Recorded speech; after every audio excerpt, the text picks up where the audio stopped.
طارق مسعود۔ بسم اللہ الرحمن الرحیم۔ شاہ نواز صاحب انڈیا سے پوچھتے ہیں، کہتے ہیں جی مجھے قطرے کی پرابلم ہے، جیسا آپ نے بتایا تھا میں ہر نماز کے لیے الگ وضو کرتا ہوں۔ اگر مجھے نماز جمع کر کے پڑھنی ہو تو کیا میں ظہر کے وضو سے عصر کی نماز پڑھ سکتا ہوں؟ ظہر کو ظہر کے ٹائم میں اور عصر کی نماز عصر کے ٹائم میں پڑھوں گا، کیونکہ آفس میں ٹائم نہیں ملتا۔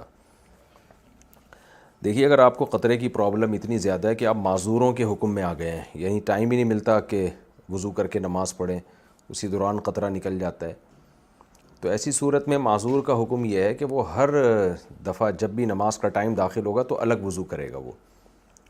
تو اگر آپ نے دو نمازوں کو جمع کیا اس طور پر کہ ظہر بالکل اینڈ میں لے گئے اور عصر کو بالکل اسٹارٹنگ میں لے آئے، تو ایک وضو سے آپ دو نمازیں نہیں پڑھ پائیں گے، شرعاً آپ کے لیے جائز نہیں ہوگا۔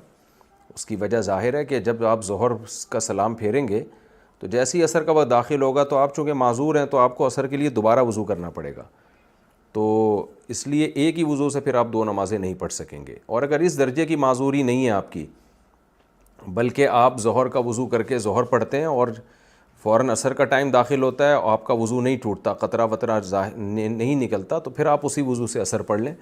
تو اس طرح سے پھر دو نمازیں آپ اس معذوری میں یعنی اس عذر میں اکٹھی کر سکتے ہیں آپ۔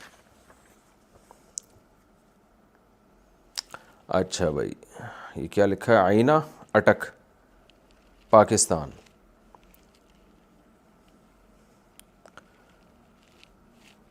فری لانسنگ میں جو اسائنمنٹ پیپر کرتے ہیں کیا یہ حلال ہے؟ کیونکہ جس کو کر کے دیتے ہیں وہ چیٹنگ کر رہا ہوتا ہے۔